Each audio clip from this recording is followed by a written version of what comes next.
to the, okay, there. Now I see it. All right. Welcome everybody. This is an empathy circle or empathy cafe from the Bridging Political Divides with Empathy Circles project. And this is the first session of a Saturday evening 7 p.m. call. We've been doing them every week at 10 a.m. And this is another time that David and I are starting to try to welcome people, maybe a different schedule. So if I remember correctly, I think I do explain the format first, and then we do introductions, or why don't we just do introductions first? The format for people who haven't done this before. I'll your recipient. By the way, everyone, not Edwin, so. I think you can change your name too, David. Like, it's pretty easy.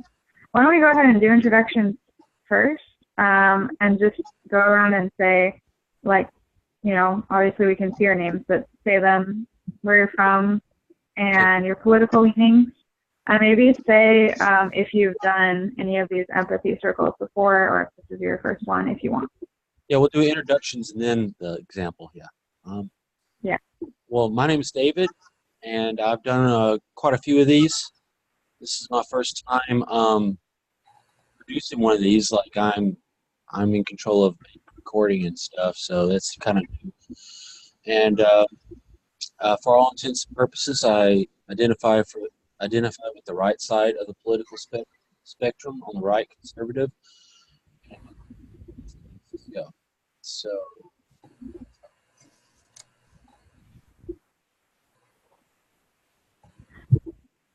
I guess Cheryl, would you like to go next? I'm Cheryl, and I guess I lean to the left. I'm kind of not actively identifying with any labels at the moment, but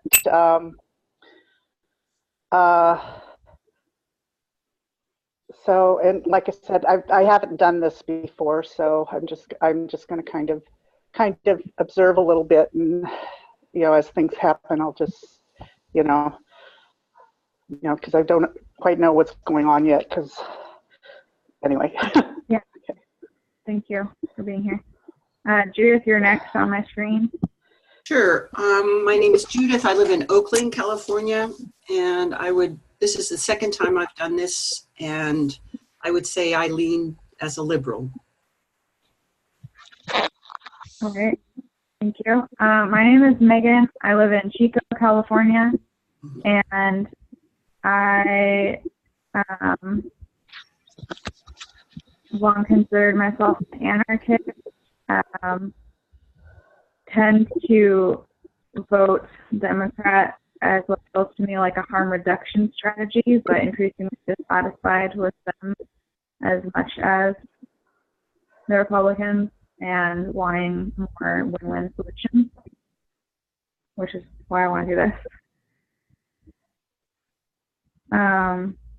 And yeah, generally wanting solutions that are kind of considered fringe or outside of the box, I think.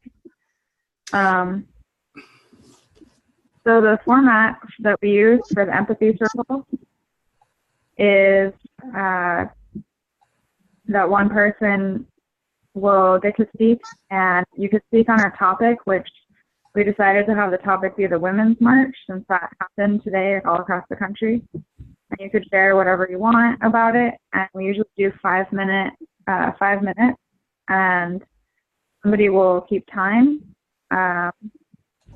I guess, I don't know if you wanted to do that, David, since you're kind of doing the tech stuff. I can keep time. And then when you're speaking, I guess I could do it. I can time myself too, but it's up to you. Okay. Oh, okay. I don't know. Yeah, I was actually having trouble hearing. I just saw that Judith put in the chat that you're having trouble hearing me.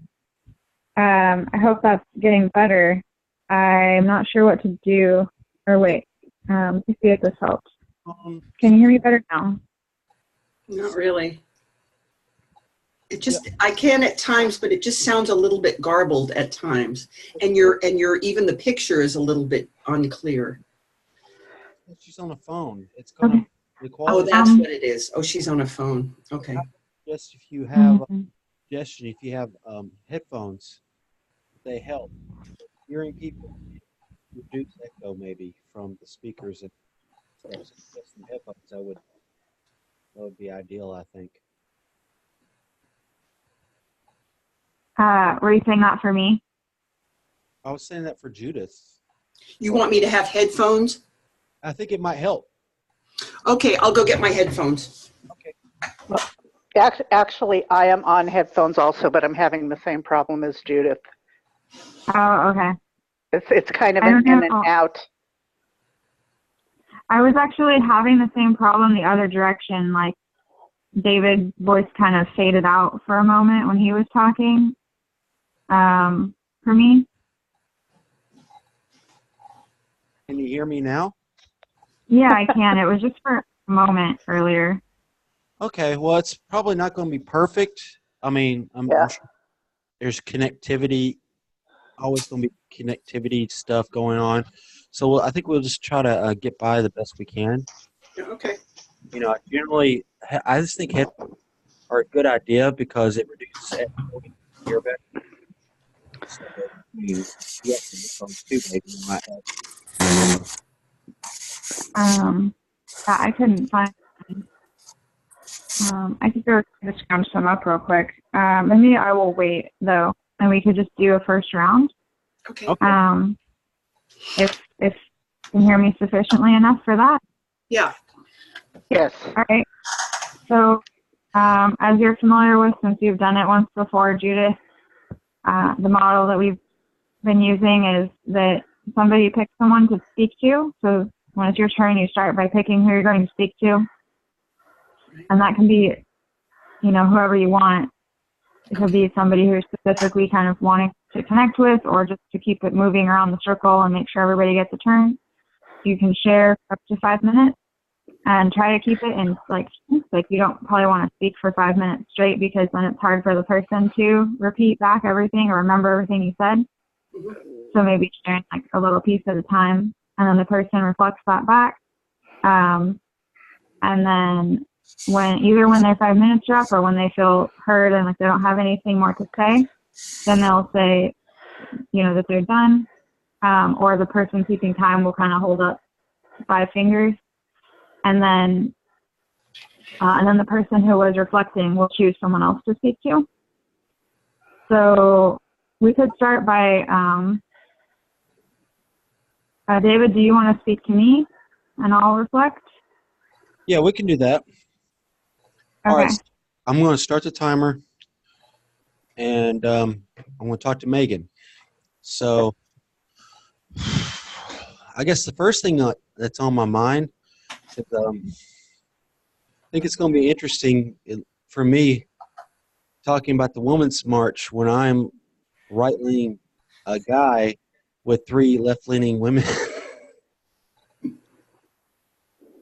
So you are thinking it's going to be interesting for you, maybe challenging, I don't know, not to put words in your mouth, to speak about the Women's March with 3 left-leaning women. Yes.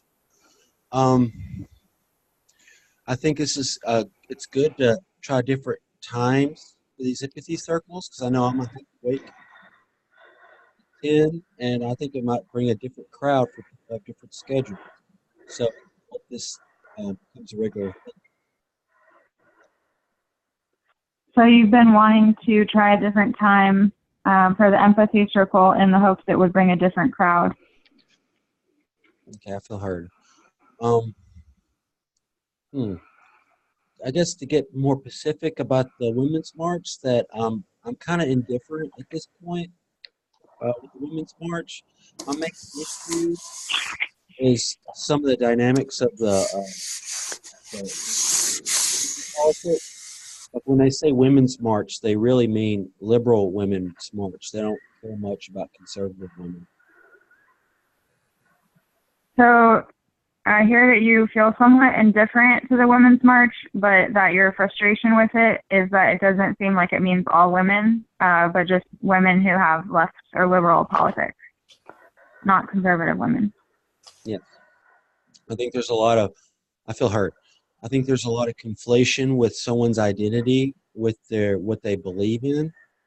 So they assume if you're X, Y, and Z, that you believe X, Y, and Z. And I think that's going to get on any kind of free thinker's nerves, so to speak, for that section to be there. So you are not enjoying the conflation of people's identity with their beliefs. And then there was something at the end that I didn't hear quite as well about XYZ, like, oh, that you believe XYZ if your identity is such and such. Mm-hmm. And then the last little part I didn't hear very well.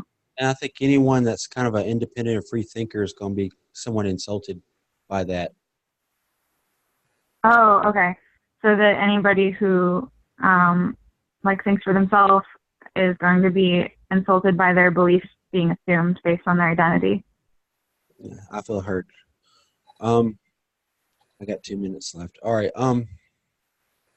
Because I've noticed a lot of people on my side, they were kind of apolitical like myself, but a big thing that brought them into like the patriot / conservative activism is they were tired of their identity used for political gains.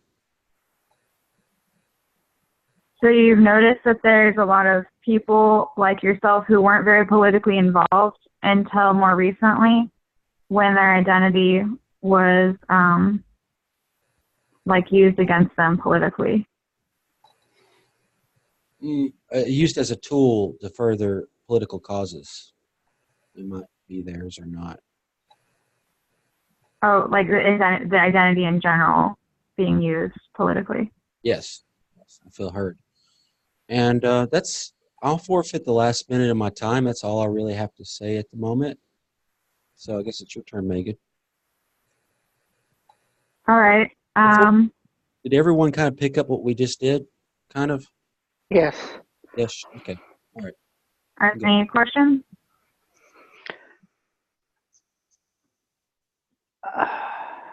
Not that I can think of right now. All right. So if that's clear, then Judith, can you hear me okay now? I can. Okay. I will speak to you then. Okay. So I did not actually go to the local version of my Women's March today. Well, I did, but only right at the end, and it was actually just to meet up with somebody, not to participate.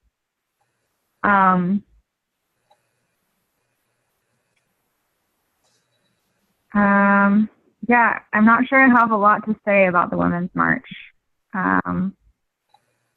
While also having had some significant experiences with the first iteration of it 2 years ago. I'll pause there and let you just reflect what I said so far. So you didn't go to the march specifically today. You just met a friend, and you didn't. You are. I think I heard that you're sort of thinking about today versus what happened 2 years ago. Is that correct? Yeah. So what happened 2 years ago is that when I first heard about the Women's March, I was not at all interested. But it's not because of the theme. It's because I'm really sick of marches and rallies. Mm-hmm. And I don't feel like I have had a feeling for a long time that marches and rallies are overdone, that they're not really an effective political tool. And it's kind of just like, I don't know, like feel good, get together and feel good, but it doesn't actually accomplish anything. However, I also recognize that maybe that's important for some people, like that is valuable in itself to just be around other people and maybe hear people speak about things you care about, and that even if it doesn't, like, to me, it doesn't feel like it's accomplishing much, but maybe it is accomplishing something for people to just be around other humans who share their values. Okay. So what I heard you say is that you don't necessarily think that attending rallies and marches are that effective, but you think it sort of causes people to feel good and see their friends and just, but you don't think in general it causes, that there's much effect with the marches and rallies. You don't see it really causing any changes, really. Is that what Yeah, well, I'm not sure it translates into like directly into tangible outcomes, like policy outcomes or something. Can I repeat that? Yeah. So you don't feel that it directly translates into policy changes? Yeah, and I think that's my time. So I will, or no, it's not? You still got another minute. You guys still got like another 2 minutes. Oh, I saw you hold your hand up. I think you just moved your hand, and I was going to say that she could stop any time, but then I was just like, oh, it's not my time to talk. So that's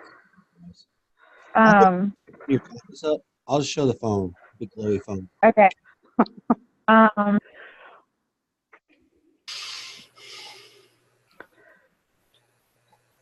think that as far as what David was saying about identity, is I also feel like there's kind of a problem with assuming that people have the same beliefs because of their identity, and that a better thing to base it on might be experience, or like a better thing to base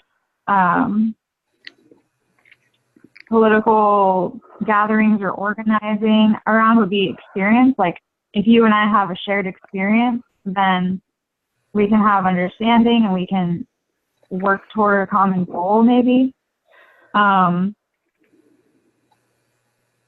the thing is that identity and experience kind of overlap, but not exactly. But they can overlap. And that's why I think it ends up getting conflated. That people who have similar identity might often have similar experiences, but not always. Okay. So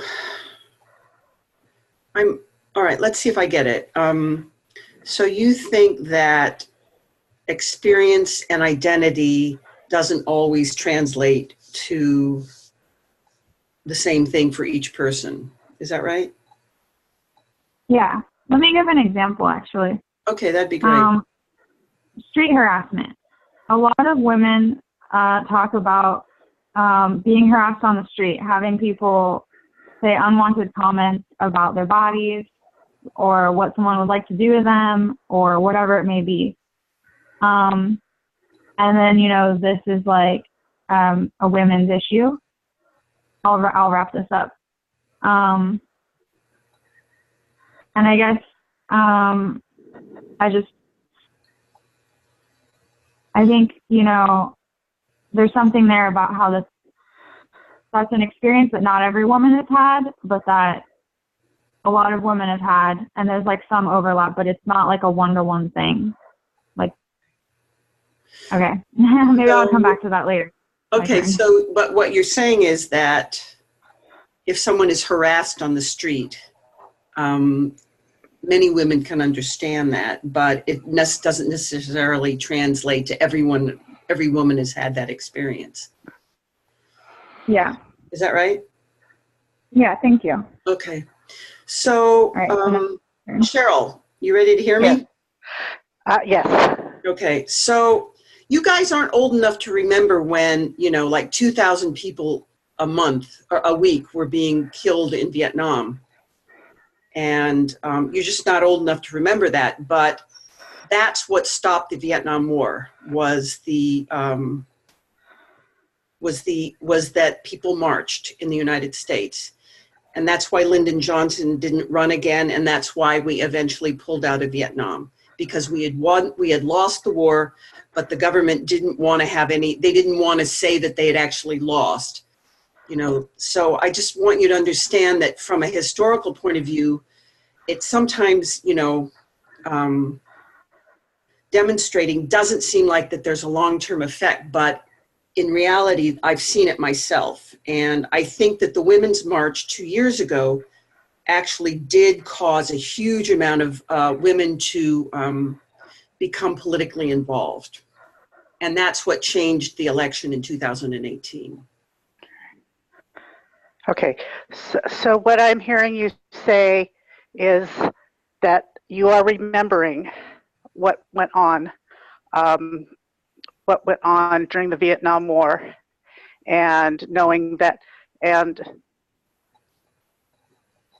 that does apply to now, because I may be putting words in, and forgive me if I am, but that what is going on right now is very similar to what was going on then. Well, but also that it might seem as if we have problems because there are different, well, let me elaborate. There are problems because there are different groups.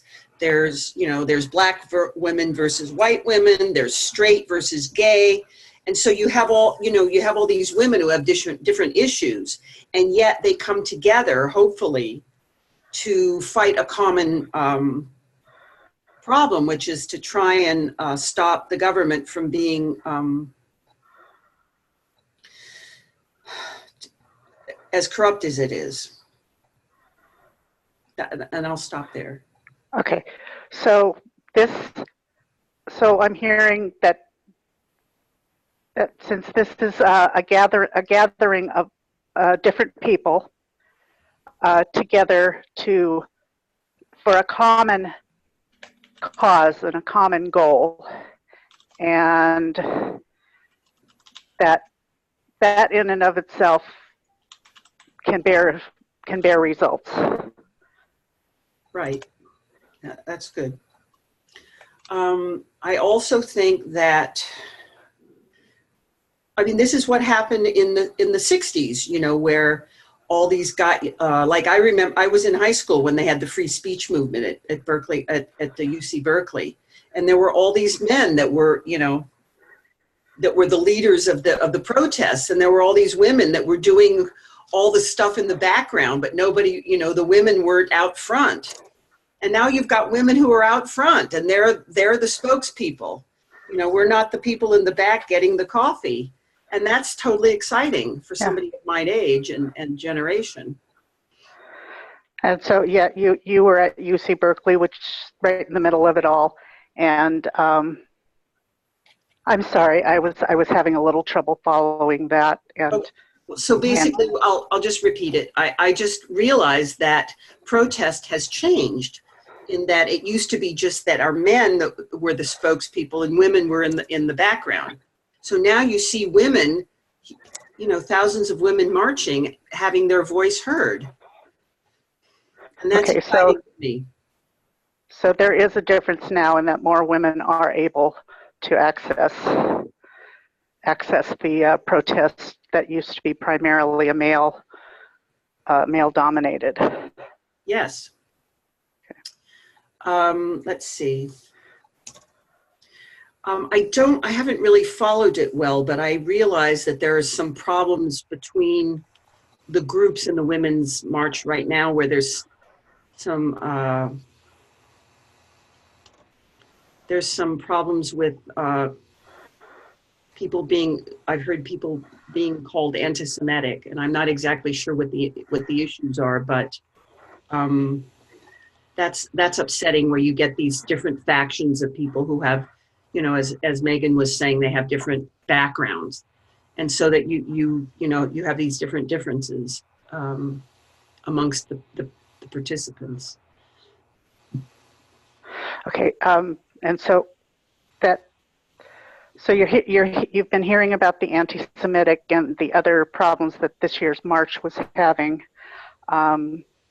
And I must apologize. I have problems following conversations, and that's part of me. So please, you're doing fine. Yeah. So but And I'm sorry, the rest of what you said. Okay, my time is up. Okay. You did fine. Thank you. Okay, thank you. Before we start, next turn, I know I'm not the facilitator, but I just feel strongly that make a suggestion to keep the statements a little shorter, especially Yes. with new people that are getting used to this. Okay, sorry. Yeah, I get it. It happens. You get in the flow, and Yeah. sometimes the person don't want to tell you to stop, but bite size. Very good. Thank you. Next time I'll do that. Yeah. Okay, so am I then speaking to David? If you're going in good rotation, but you can pick whoever. It's it's fine. It's fine. So David, then, and just let me say, I did say I do have trouble following conversations. I also deal with anxiety, so this is kind of a big deal for me to be doing this. So It gets easier. yeah, I'm like, this is probably a good thing for me to be doing just for this reason. So anyway, so Women's March. I was young during the Vietnam War. I was born in '57, so I was still like grade school. So I did not experience. I experienced it by what I watched, but I had no real firsthand experience, despite living in San Francisco. And but I did attend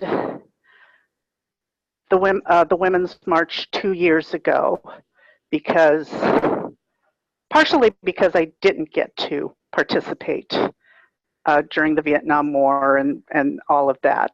I just wasn't in a position to do it. So it just seemed like a thing that I should go experience. Okay, also knowing, oh, sorry. That's fine. All right. First of all, you talked about how you have social anxiety, so that can get in the way of tuning in the conversation and stuff. Mm-hmm. That's one reason why you're doing this.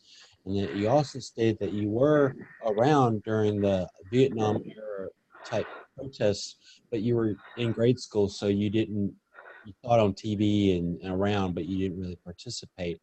And that Yes. you also did participate in the Women's March 2 years ago, and part of that reason is because you felt you wanted to make up for not being able to do that back in the Vietnam era protests. And I'm not sure if you said anything else after that, but that's. Yeah. Yes. That is what I was saying, and I did have the interference with the anxiety, so I needed to leave. And I live in Portland. I didn't mention that before. I live in Portland, Oregon, and it was packed people and anxiety. It was like there were so many people. As much as I wanted to be there, I needed out more. So that was my experience with the first march. Okay. When you went to the 2016 march in Portland, Oregon, you said that it was so crowded and so many people that your social anxiety didn't really allow you to, I guess, enjoy it. So you didn't stay that long. But I'm guessing you still wanted to go, but you couldn't stay because of all the, it's just too many people, just too much. Yes. Yes. This year, they moved our march to, it will be happening in March, coinciding with something else. And I believe that had something to do with all of the controversy surrounding the march this year. Okay. You said that this year in Portland, Oregon, I take it, yes. they moved the march not from today, I guess, to sometime in March, and that did have something to do with the controversy going on with, I'm guessing, with like Linda Saussure and like anti-Semitic type stuff going on. I think so. I'm not 100% certain, but yes, essentially that was it. And I know it was it Megan that was referring to the efficacy of marches, and I've been having that same feeling too, because there does seem to be so much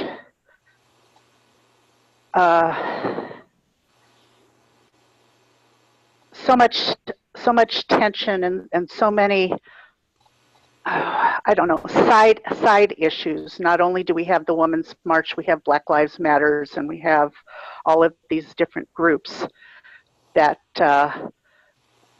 and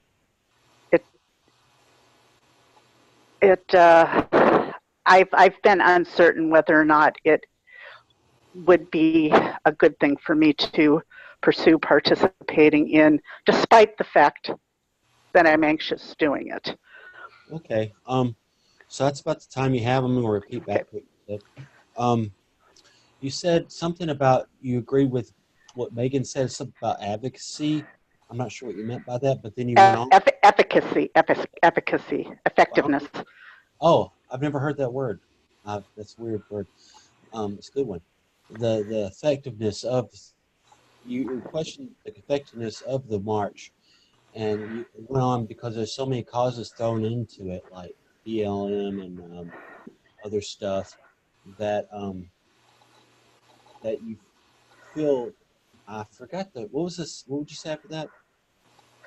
That I wonder about my desire to do it, even if I wanted to. Is it a wise thing to be doing? Okay, you said I'm gonna assume a couple of things here. Kind of, I guess you were apprehensive because there's so many issues packed into one thing. I'm guessing here that that you were apprehensive about showing up for it because maybe you don't agree with everything that's packed into one package, right? You know, I don't know if it's so much agree. I'm really not certain. I just know that my unease is really high. okay, so I'm just to keep things rolling. I'm going to say you're apprehensive about it, about reasons that you might can't fully explain at this moment, but this seems more than meets the eye. Yeah. Okay. Okay. Thank you. All right. So it's my turn. I will. I'm going to break up the rotation a little bit. As long as it's not back and forth to the same person, it's fine. I'll go to Judith. You listening, Judith? Yes.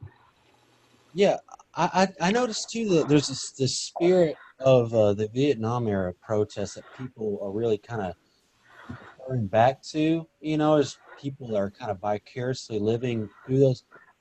Um, people are trying that are reminiscing, and then there's people trying to vicariously kind of want to reignite that type of energy because it was effective. So you're saying that you notice that there are people who live vicariously by remembering the Vietnam War, and they're trying to reignite that kind of energy. Yes. And I do think there's a lot of issues just thrown into one package. And I think it's very, I don't know, I think it's weird to call it a woman's march and just throw in all this stuff, just assuming all women agree on this stuff. So you think it's weird to just call it a women's march and to just throw a whole bunch of issues into just one march with just women? Yeah. Yeah. Like, I mean, I could understand if it was like, if the net march was named Women Against This or, you know, something like that, but just the Women's March, you know, just too vague. So you're just saying that there are a whole bunch of issues and it just seems weird to call it a women's march. You'd prefer it to be something like Women Against Racism or Women Against Trump or something like that, or just something that's more specific. Yes. And the reason they do that is to get the numbers up.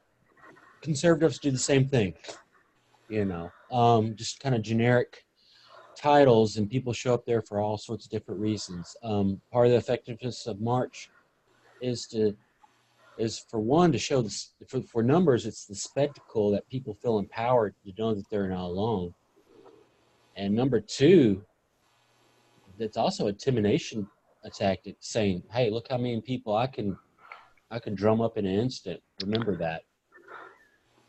So you're saying that um, conservatives as well as liberals, they just sort of broadly name a particular demonstration to sort of bring up their numbers. So, and it creates a kind of an intimidation factor. Did I get that right? Well, that's half of it. For one, it creates a large group that inspires people on their side, and also kind of sends a message out there saying, "Hey, look how many people I can drum up. You know, this is the army you're against, so to speak." So yeah, so it not only does it, well, it drums up numbers, and Yes. and people come to demonstrations for different reasons, but by making it very vague, it draws more people and creates more impact. And that tactic, it makes sense.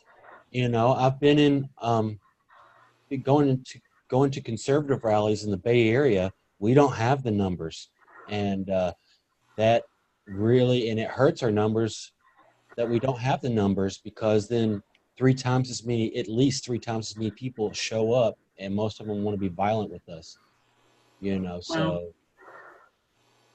So since you've attended conservative rallies, you have noticed that it's like 3 to 1, where you have people that are just there to protest, and then you have 3 times as many people that want to create violence and Shut it down. shut it down. Yes.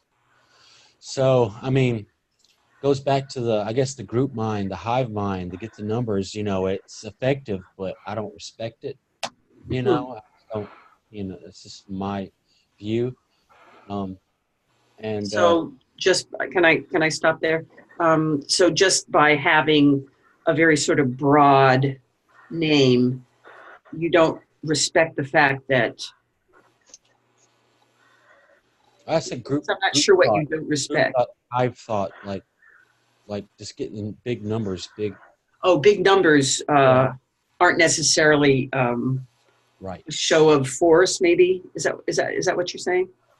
My message was a little convoluted. I'm distrustful of big groups. We'll just leave it at that. You're distrustful of big groups. Yeah, Yes. I got it. Okay. And I like to refer back. I just like the.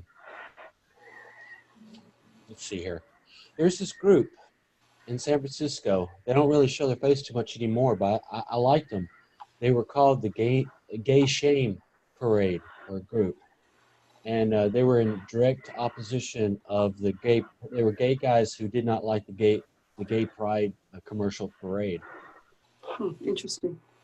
So you like this one group where it's a group called Gay Shame, and they're opposed to the gay pride parades.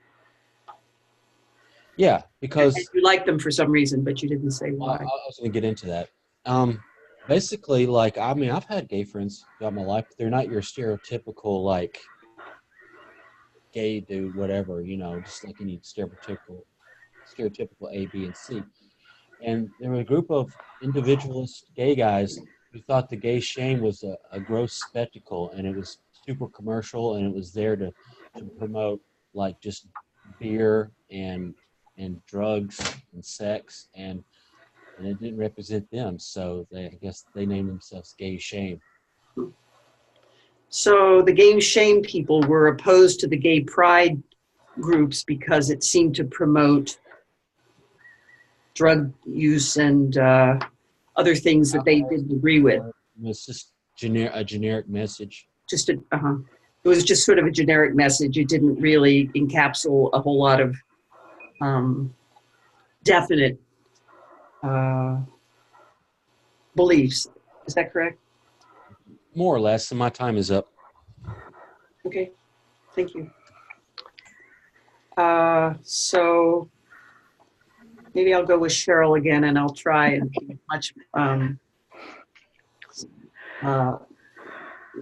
I'll break it down a little more. Thank you. Okay, so I hear what you guys are saying about large groups and big protests, and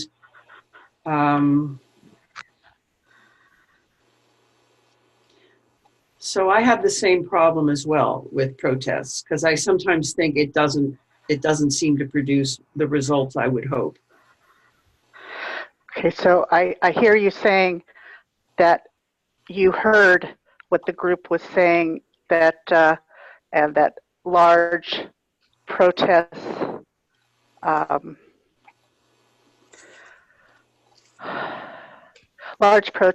not the most comfortable place for many people to be. And for me personally, it doesn't produce the results I would like to see. Okay. Sorry. It does, and it does not produce the results that you would like to see happen. Yeah.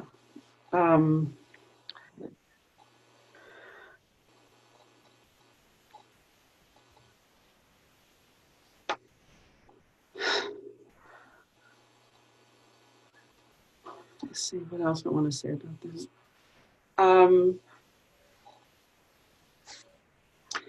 I think if you get rallies that are too specific, it does, as David was saying, it does limit the numbers. Okay, so that if rallies are too specific, then not as many people are going to be attending the rallies. Right. So I would agree with that. On the other hand, it's nice to have different groups come together and be seen together to protest one particular issue. Okay, but it's not. But it is good to have lots of people coming together in support of a specific issue. Yes, thank you.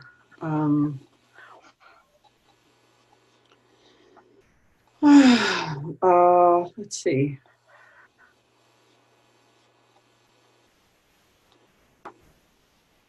I'd like to also include the shutdown of the government. I don't understand why there aren't more people protesting. I don't understand why people aren't on the street. Maybe it's because federal employees aren't supposed to demonstrate. Okay, you're adding in the shutdown, and that there does not seem to be the people coming out into the streets to protest the government shutdown. Right. And you're thinking that it might partially be because federal employees are limited in what they are able to do. Right. I think that's probably enough for me. I think I want to just reserve. I think I'll just forfeit my time. Okay. You did fine. Thank you. Thank you. Okay, Megan. All right, I'm listening. Okay. So I want to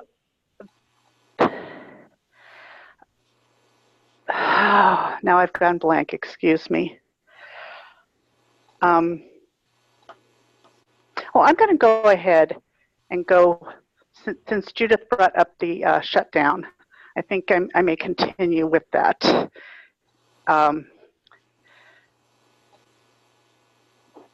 Because there seem to be a lot of issues coming together, but not in a clear fashion, if that makes sense. So you'd like to talk more about the shutdown because it seems to bring a lot of issues together, but not necessarily in a clear way. Yes. What I am noticing, or as it appears to me, is that it looks like there is a game being played instead of an attempt to come to agreement and solve problems. So to you, it seems like there's a game being played instead of an attempt to really work together to address problems. Yes.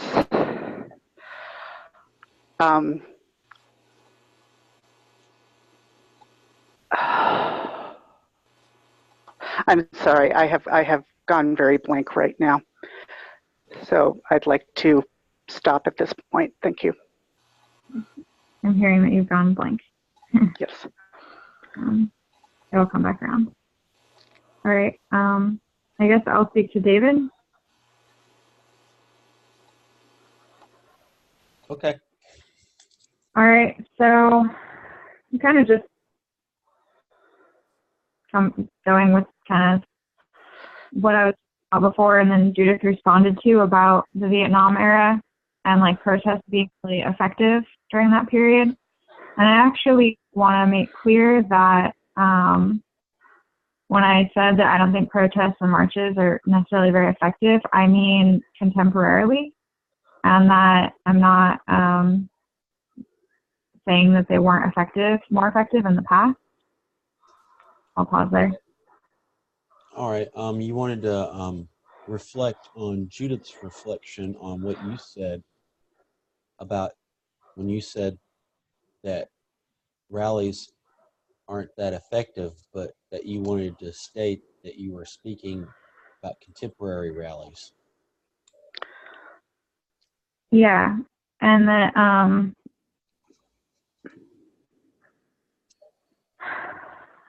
it's kind of like when in terms of protest, or like if we want to say civil protests, nonviolent protests, it's like an arms race, like, but it's like instead of with weapons of guns and tanks, that it's more about creative strategies. Like anybody who wants to contest the status quo is always needing to come up with new strategies on how to do that.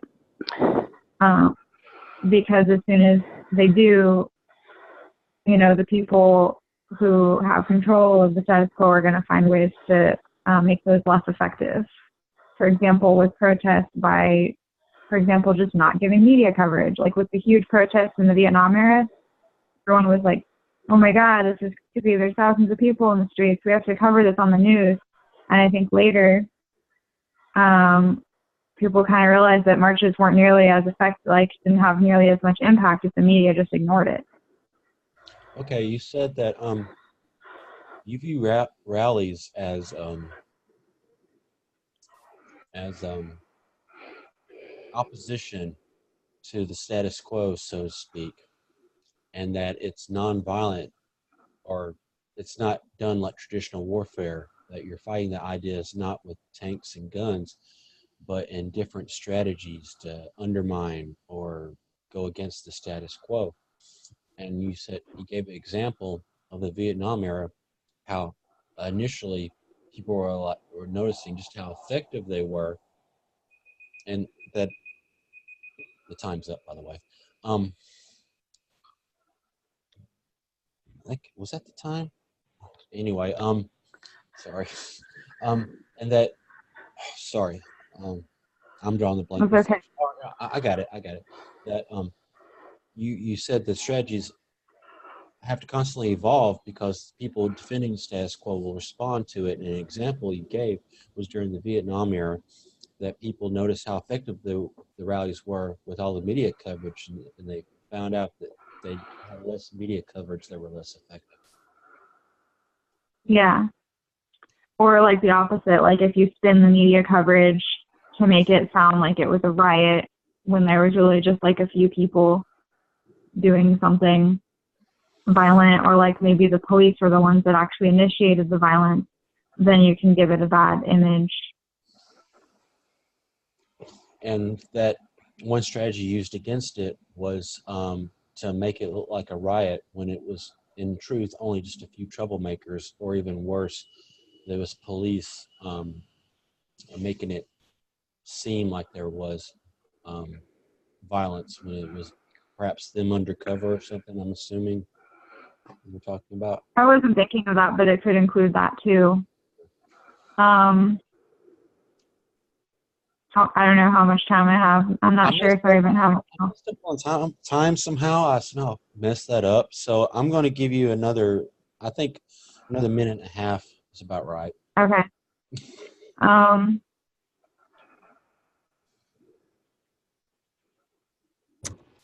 Yeah, I'm not really sure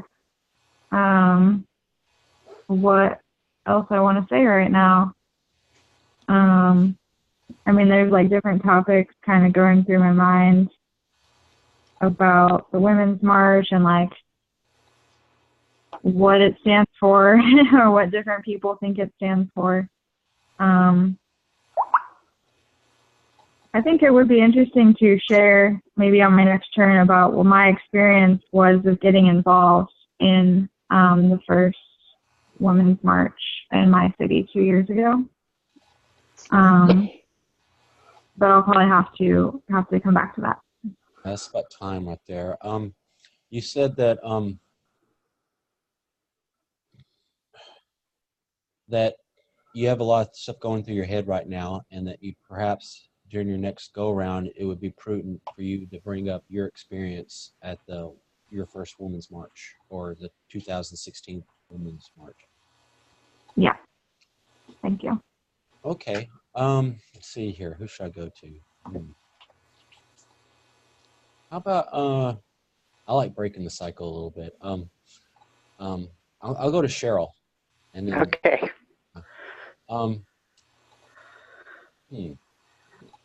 My experience with the first Women's March was I was getting home from work, and the streets was thick with angry women, and I just wanted them to get out of my way so I could go home and go to bed. Your experience. So I hear you say your experience with the first Women's March was, I forgot what you first said, but you just wanted, there were angry women in your way, and you just wanted to go home and go to bed. Yes. At that point, I was fairly apolitical. As I've been in the past, I've noticed other rallies, like it's a regular rally living near the Mission where thousands and thousands of Latinos get together and rally for like Latino or immigrant rights, I'm assuming, but it was based on race, essentially. And I'm like, I'm not included in this, but whatever. If they feel the need to do this, whatever. Okay, so at the time you were apolitical, but you were also, did you say you were in attendance of events that were in the Latino area? I observed them. You observed them, okay. And that I was fairly indifferent about it, but that it was generally race-based, and I'm like, okay, whatever. Okay, so you were, I forgot the word. Okay, so you were, you weren't. I didn't feel attached. You didn't really have any feel, you weren't attached, okay? You weren't attached to to what was going on, kind of a, whatever, you know, if this is what you want to do, whatever kind of a thing at that time. Yes. I really took it personal when Milo, I can't pronounce his last name. Milo, something Nopolis. Okay. You know who I'm talking about?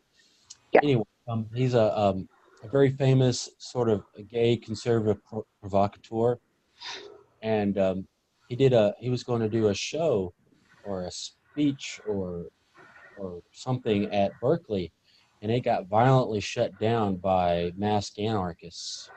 And I was like, oh, so everything's cool until conservatives try to do this stuff. Okay, so when Milo was having an event, did you say at Berkeley? And it ended up getting getting violently shut down. And did you say that had an effect upon you? That made an impression upon you? Yeah, like saying basically all these other rallies are cool, but conservatives better not try to do anything in the Bay Area. Okay. Okay, so your experience was that anything was okay unless it was conservatives that wanted to do it. Yes, and that echoed later with the Charlottesville thing.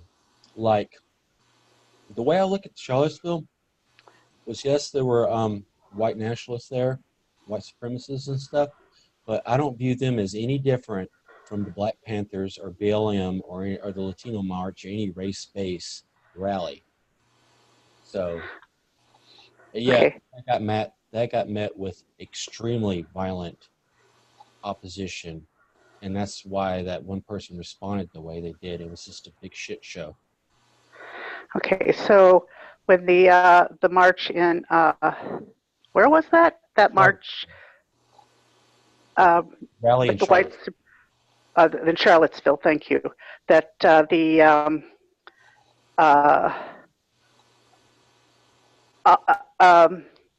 okay, the conservative groups, white supremacists, right, supremacists, and BLM, and those are. I'm sorry, I lost the track of what you said. That's fine. Well, that's part of this process. Is I'll repeat myself to get it.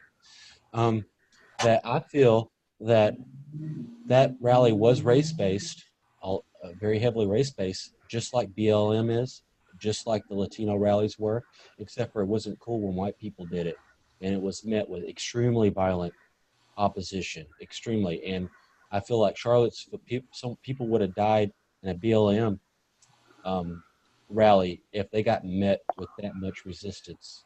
They would have fought back as well. Okay, so the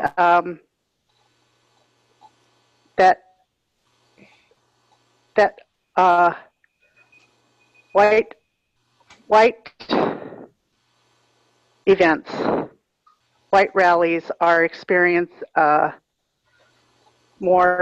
having more difficulty than even the Black Lives Matters and other groups because they're white.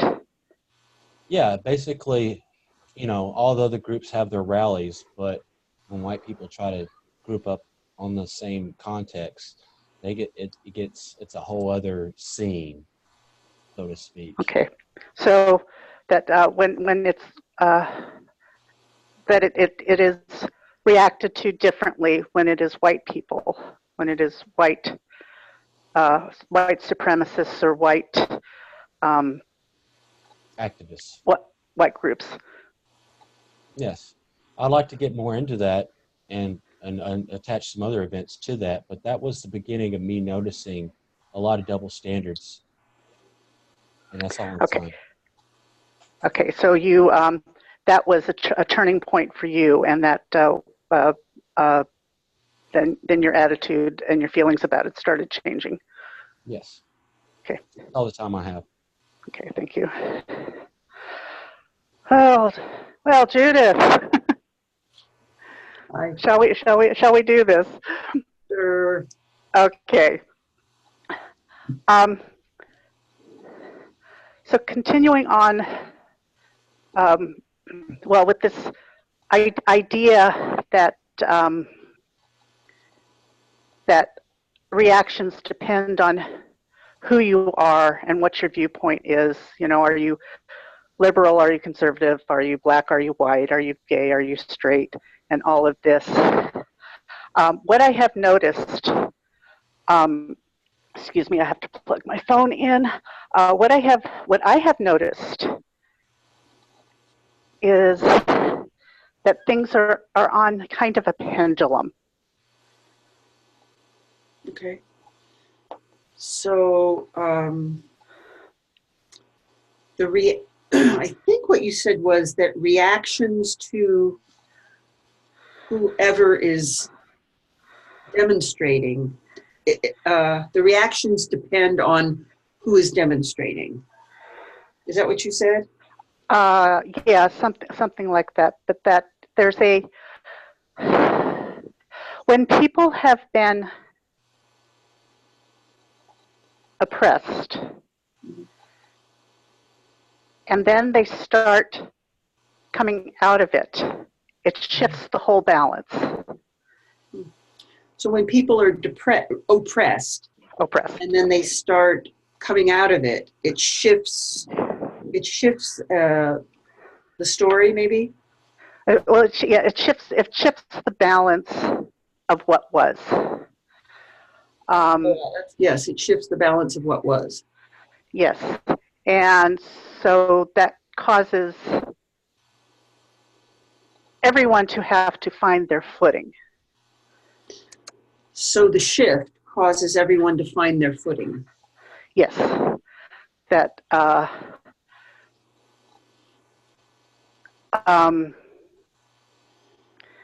that, like, you know, when women started insisting that their place was not at home, but, you know, not just at home unless they wanted to be, but that they needed to be able to go into the workplace or wherever. And I remember that causing a lot of there were a lot of ripples from that. Absolutely.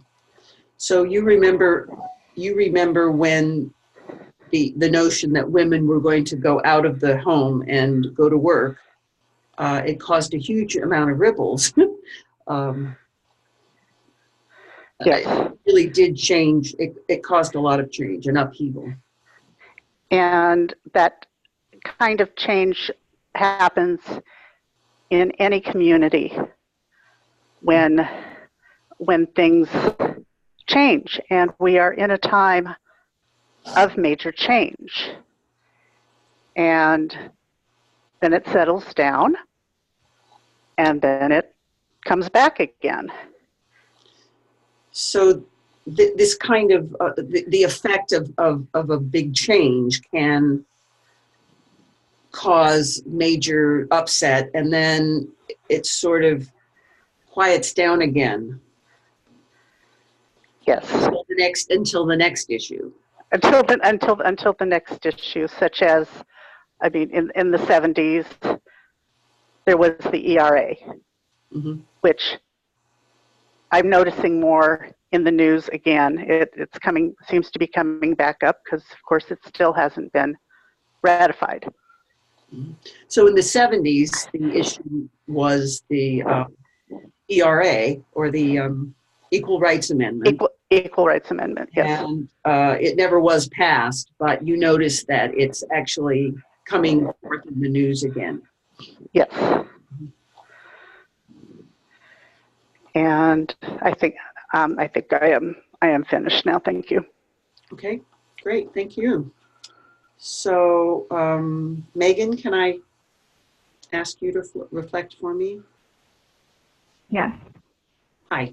So one of the things I'd like to just remember from my parents' generation, my parents were part of the Communist Party,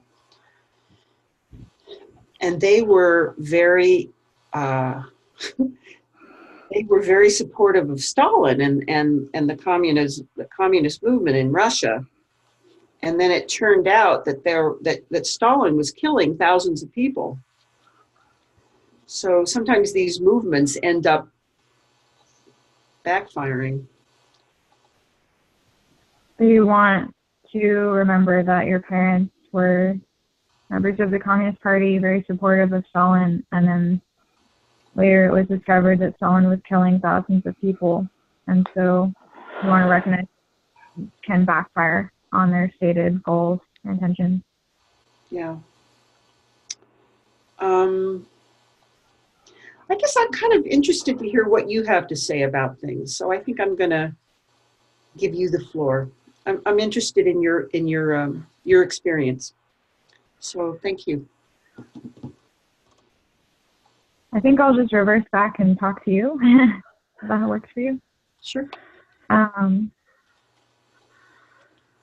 Well, I was going to talk about my experience 2 years ago with the Women's March in my town, which was overall a very unsatisfying experience.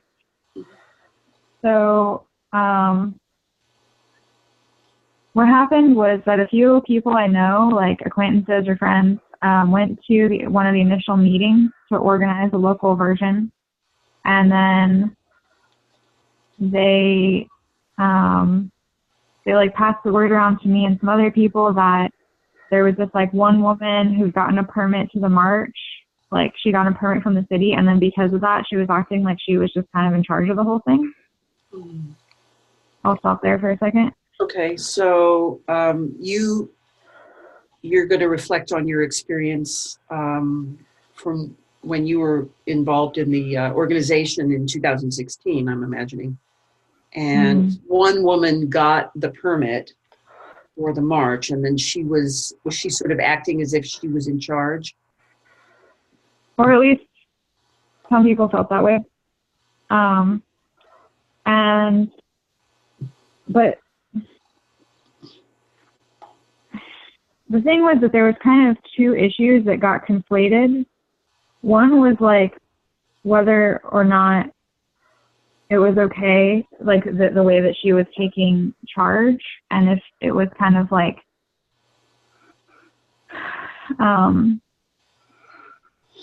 not good practice, I guess, the way that she was taking charge. And then the other issue was like the specific content of her political beliefs, and that some people were not in agreement with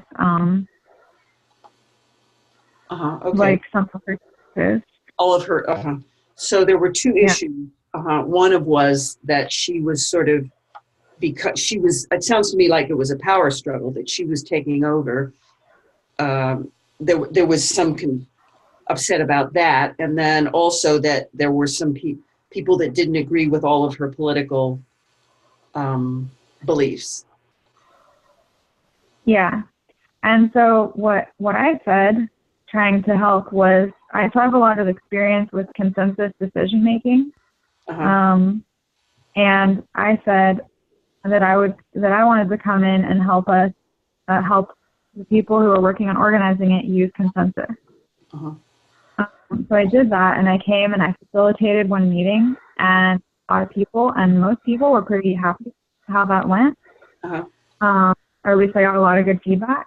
But then what happened is that there was kind of this other woman who has actually somewhat new to the area. Like she only moved to Chico like a few years before that. And then she kind of started trying to take charge and not like accepting the consensus and just kind of pushing her agenda, and kind of like talking over people.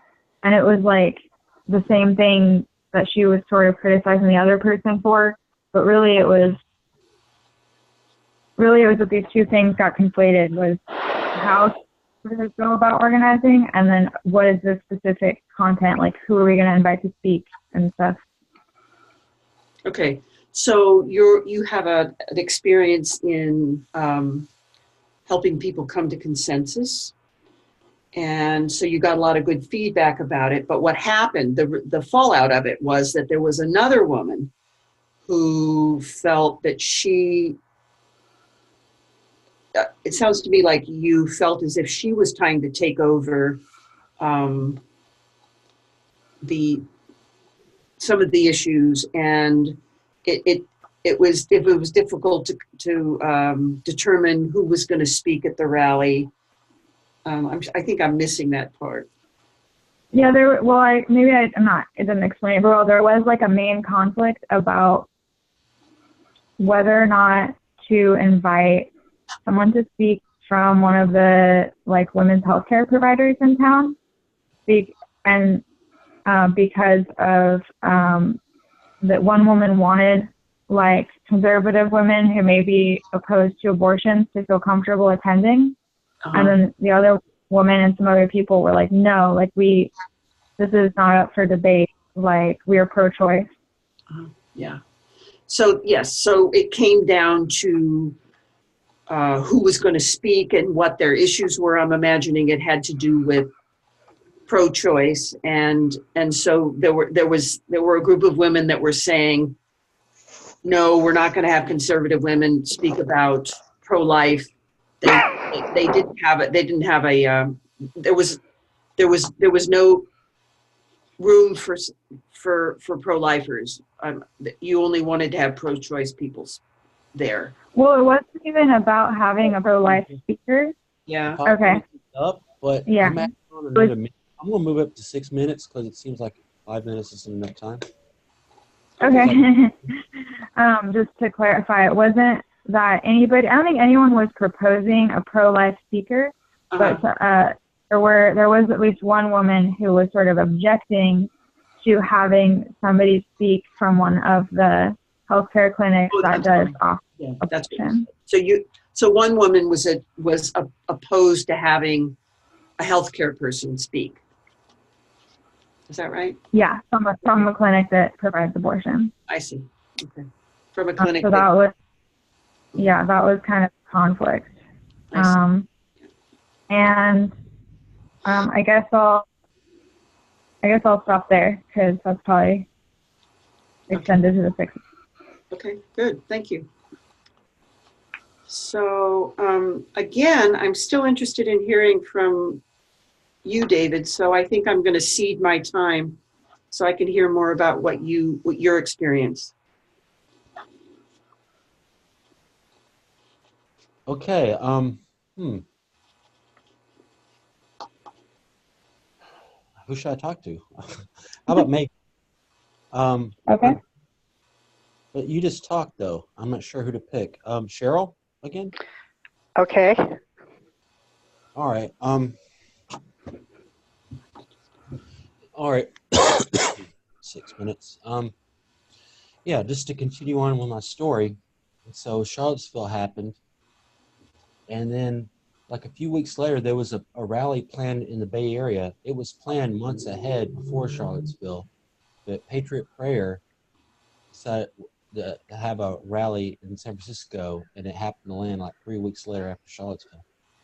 Okay, so after Charlottesville, there was a rally, you said, in the Bay Area, and I missed the name of it.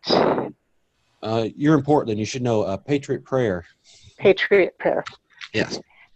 Patriot Prayer. Yeah, I didn't hear the Patriot part of it, but Patriot Prayer, and that had been scheduled. That was scheduled before Charlottesville, but occurred 3 weeks later. Yes. Did I get okay? Yeah, and the local media and the mayor of San Francisco and Nancy Pelosi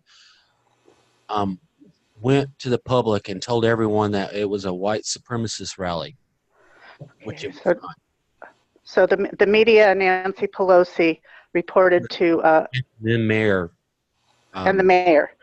Okay, the mayor and the media and Nancy Pelosi told the people that this was a white supremacist rally, which it was not. Yes, they had like one white person speaker there. The rest was it was across the board, but it's a conservative rally is what it was. And that was going to be my first rally going to. I was getting geared up. I wanted to go to that. Okay, it was a conservative rally, but it only had one white speaker. The rest of the speakers were across of different people, and that was going to be your first rally. Yes, but due to the propaganda being put out there naming it a white supremacist rally and all the heat from Charlottesville, thousands of people made sure that rally did not happen, and the people who did do it had to like jump from location to location in San Francisco just to kind of speak out against it, and they told everyone not to come to the rally because it was too dangerous. Okay, so because of the way it was reported, there were a lot of people that came out to make certain that this rally did not happen. Yes. You said something else, and that has escaped me. And the leader of the rally told everyone not to show up, basically, because he was Okay. afraid of everyone's safety. Okay, so you said the leader of the rally basically told people not to show up because the safety of the rally was, and the people at the rally was now in jeopardy. Yes. So that turned into a big shit show. I think they had two rallies, one in San Francisco, which didn't happen, and one in Berkeley, which like 2 people showed up for, and they got chased out by like hundreds of people, and that actually made Berkeley really bad, and it made a lot of people angry as well. Okay, so the two rallies you said turned into a shit show, and it became a bad situation. We'll just leave it at that. It was a bad scene. So this disturbed me deeply. So I'm like, oh, okay, who are the cultural leaders who decide who gets to have a rally and who doesn't? You know, so Okay, so you're wondering now who are the people who are in charge and who are going to decide what kind of rallies are going to be taking place. yes. And it started for me, I started to see what rallies really were. They were a test to challenge or check to see what are the cultural norms and what is acceptable and what is not. And that's all. Okay, so this for you was I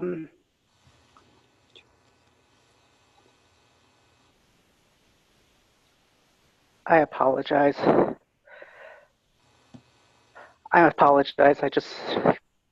That all escaped me. Okay, I'll repeat it. That, for me, that made me see rallies for what they were. Demonstrations, see what is culturally acceptable and what is not. Okay, so this made you see rallies for what they were, and it gave you an idea of what was acceptable and what was not. Well, that's the function of the rallies, was to determine what is culturally acceptable. And Okay, culturally acceptable. Yes. So after that, following year, I started getting involved in smaller conservative rallies. A couple of them attacked violently, to not the scale that happened in Berkeley that year. But it got me more involved because, I didn't feel represented out there, and it was almost like a challenge, saying like, you better not come out. I'm like, well, that's going to guarantee me to come out. Okay, so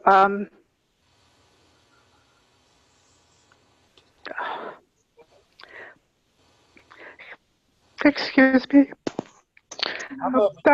I think I've hit my overwhelm point, I think. So, and I can't, huh? I can be an intense person to translate, so that's cool. Yeah, no, it's not just that. It's just this whole experience. So how about you stick around? I like to make a suggestion that you just maybe stick around as an observer, and it'll just be us. okay. Does that sound good to everybody? Okay, yeah, if that would be okay. You're cool. I mean, I could talk a little bit about this, but it's up to you. It's your turn now. Okay.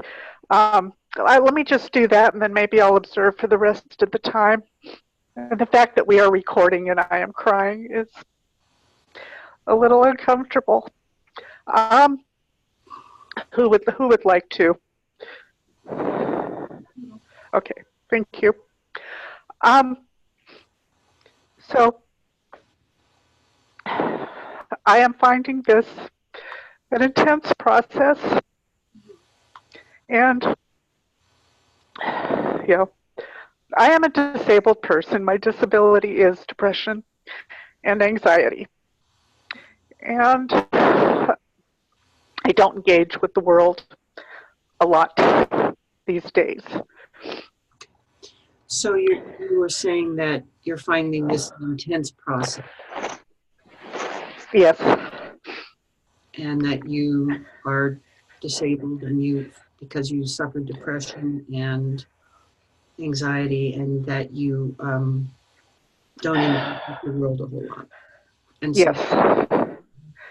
And being unable to follow conversations makes this more difficult.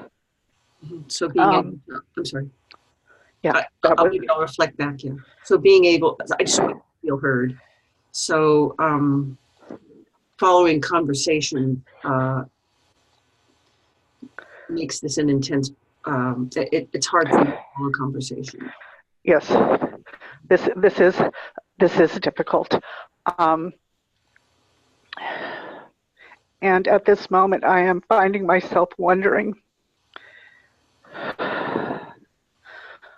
should I not pursue these empathy circles, or should I continue? You know, is there a place for me in these empathy circles, even with this going on?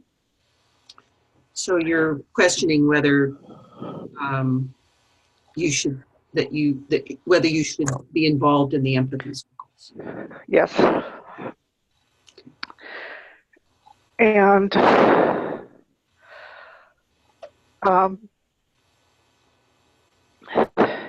anyway, I think that is all I want to say about that. But you know, I would like to be able to do this and use this as a training ground. Okay. So you'd like to use this as a training ground. I'm guessing that you want more ease. I'm sorry? You want more ease. I want ease, or to know that it's okay, that, you know, this really would be okay if this does happen, or whether there are places where, you know, people are okay with things like, you know, my breaking down in tears, and then there are places that they would rather not have me do that there, and then there are places I would rather not do it. So so there are places where it might be okay for you to react the way you are, and there are places that that might not be okay, but you're wondering if, I guess I missed the last part. That basically it's just whether or not, basically I think the question is whether or not I should be participating in something like this or not. So the question for you is whether you should participate. Yes. Okay. Yes, thank you. Okay. Do you feel heard? Yes, I do. Thank you. Good. All right. So I would say I just have a couple of remarks, which is that, you know, like Megan, I'll speak to you if I may. So in my lifetime, I've been involved in a lot of those, you know, organizational struggles where people are trying to figure out, you know, who's going to be in charge and what the issues are going to be. And so what I finally came up with is, I just want to be told, I just want to be given directions, you know, just tell me what I'm supposed to do. I don't want to get involved. I don't want to go to meetings. I don't want to, I just want direction. I don't want to do consensus. Anyway, I'll stop there. So you've been involved in a lot of like organizing and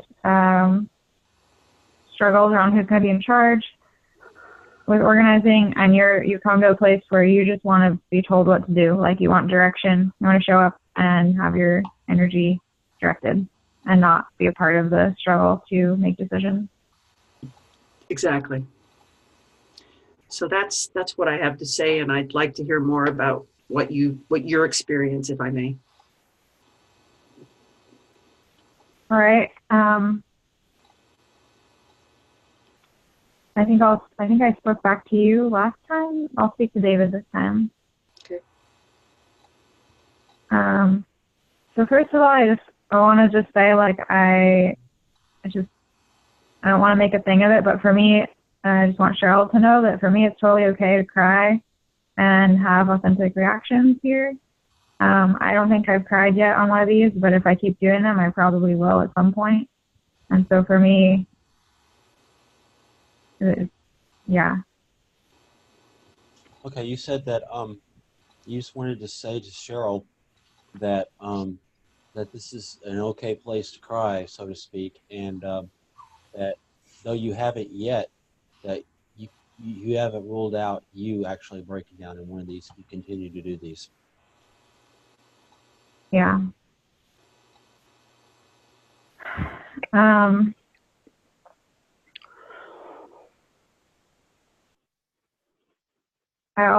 I guess, I'm a little unsure, like, so like Judith was kind of asking me about my experience, I think, with that group, with the Women's March, and there was also something else that I was kind of wanting to speak to. There's been some things that you've said that are kind of like hard for me to understand how someone can have such a different view of things. But then I'm not really sure, like, if I want to respond to it, because I don't want to just go in circles and I don't know what I have to say. That's probably not something you've already been exposed to in like a meme or something. I think I said this on another call recently. But I kind of had this realization that, like, I think, and maybe this is going to seem really obvious to you, but I think what I was getting is that your perspective is that people are using the idea of white supremacy to shut down, like, conservative rallies, and like that they're making it up or something, like that's like a manipulation tactic. Okay. First of all, you said that you wanted to respond to some things that Judith said, and then you wanted to respond to some things that I said, but then you were kind of worried about it not being something I haven't been exposed to, or maybe like a general meme or something, and that you have mentioned this before in the past, and that you said that I seem to imply that people are using the idea of white supremacy to shut down conservative rallies. Yeah, like, I kind of have this like light bulb, or like I think that maybe to you or maybe to other people, it really just feels like a manipulation tactic. And I guess what I would like to say is that if it does feel that way, maybe some people are doing that and are, lying and exaggerating. But I really believe that a lot, probably most, or at least a lot of the people who are saying, oh, this is a white supremacist rally, they're not making that up. They're genuinely, like, concerned about that. I'll pause there. That you said that that you don't know that if there's people within your movement or whatever movement that might be using that as a manipulation technique, using white supremacy as a manipulation technique to shut down conservative rallies, but that you feel that people that are concerned about white supremacy, I don't like that term, by the way, but we'll get back to that, that people are generally concerned about white supremacy, and they are just generally concerned. That is, yeah, like genuinely afraid. And there's something that I've been kind of thinking about. I heard you use the term on a call quite a while ago of, I think it was actually one I watched, of a dog whistle, which means like a code, like somebody says something but kind of is implying another thing. And, those exist for sure on all sides of political discourse. And they can also be misconstrued, like someone might think there's one when there isn't one. or maybe it really is there. And it's hard to tell for sure sometimes because the whole point is that it's a code, right? I'll pause there. You mentioned that you've seen or heard me at some point mention, talk about dog whistles, and that you concede to say that they do exist, but a lot of times there's a lot of confusion on whether or not something is a dog whistle or not, which I guess would go into the nature of it since it's talking in code anyway. So there's a lot of confusion. And that, specifically, I mean, I don't even know if this is worth saying because to me it seems really obvious, but, it seems to me that what people are saying, somehow we're not getting to the root of it if we're arguing about, like, with a conservative rally, like if people are saying this is like white nationalist, that I think the concern is usually not whether it's like explicitly that, but that there are, like, to use that term, dog whistles within the content of, like what's being put out there that are actually code for white supremacy. Okay, your time is up, but you said, sorry, I spaced out through some of that. You said, could you start that again? And I can see if I can pick it up. Like, it's not necessarily about that something is explicitly racist or white supremacist, but that there might be dog whistles or like code words that, I think the concern is that it's not advertising on a big sign, white nationalists right here, but that it's complicit or it implies or there's enough dog whistles involved for people to want to protest it or shut it down because they feel like there's enough dog whistles to point the blame that that's the source of it is white supremacy or white nationalism, whatever you want to call it. And that people might be reading it differently, like Say people, do you mean people going to it or like people? To the protest, like there might be some people who are identifying as white supremacists or white nationalists who see certain words and are like, oh yeah, this is like means this to me, and then there might be other conservatives who don't interpret it that way. Okay. Well, your time's up, but you said that yeah, there's going to be people that's going to see it one way, and there's going to be people see it the other, and there's confusion. People. Yeah. I can't hear you, Megan. Yeah. More or less. Okay. I'll stop there. Clear, but we should, I guess, move on. So I guess I'll talk to Judith. Okay. I don't want to linger on the white nationalism stuff too long. I mean, it's such a but there's a reason why I bring that up. I mean, I feel like there's a war of language going on, cultural war of language going on. What a lot of people call white supremacy or white nationalism, I can easily call white success or pro-white or whatever. Like I could go to a women's march and say these women are like women supremacists. So you think that it sounds to me like you think that language causes problems. I mean, you could say white supremacist. You could say you could say that women are women supremacists. Is that yeah? Okay. Yeah, I can go on down the line like the Latino march. I could say they're Latino supremacists. BLM, I could say they're black supremacists. Anything. I could say, well, and in a sense, it's true. These are groups vying for power and influence. So these are groups that are vying for power, and the words sometimes don't really portray who they are. Is that true? I didn't say that. No, I know, but I'm inferring it. I said that I could easily. First of all, I started off saying I can go on down the line. I can call BLM black supremacists. I can say these like Latino marches. There's Latino supremacists. Go on down the line. It's an easy game to play. And but there's this, like apparently like white people are everyone's favorite bad guy. Ah, I see.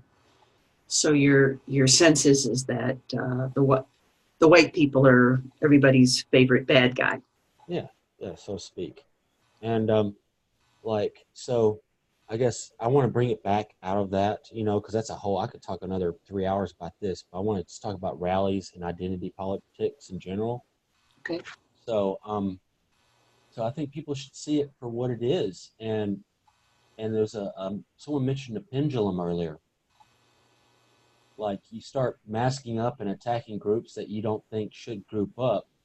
That pendulum hasn't swung back yet from that. I guarantee you that. So be careful with identity politics. Okay, let's see. So so you're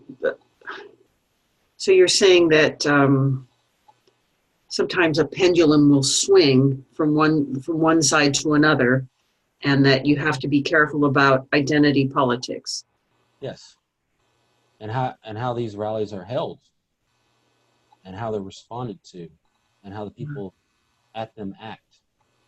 All this has consequences. So the way in which how rallies are held, how people respond to it, and how people act have consequences. Essentially, I think that it's playing with a special, strong fire, so to speak, and people should be at least conscious of what they're doing. And I think, especially in areas that are politically homogenous, like the Bay Area, I think you guys just assume everyone thinks the same here. That's not the truth. And Slow down. Okay. Okay. So sorry, you stop anytime. I'll keep going. No, I realize, but let me just make sure I'm getting what you said. So you think that this is a homogeneous area, and that you think that, boy, you're going to have to break that down a little bit. So you. I said when dealing with homogeneous areas, politically homogeneous areas like the area, that you can. A lot of times, a lot of people can forget that there's other people that live around there that think differently than they do. Okay. Okay, so when you have, I guess when you're saying politically homogenous, you're saying liberal groups. In the case of the Bay Area. In the Bay Area, yeah. People forget that there are others who live here who do not necessarily agree with the general thinking. Or the rest of the world. Or the rest of the world, yeah. Surrounded by people who agree with everything they say. So, so all these things, I think, is things that I've had to deal with, process, and figure out where I stand on.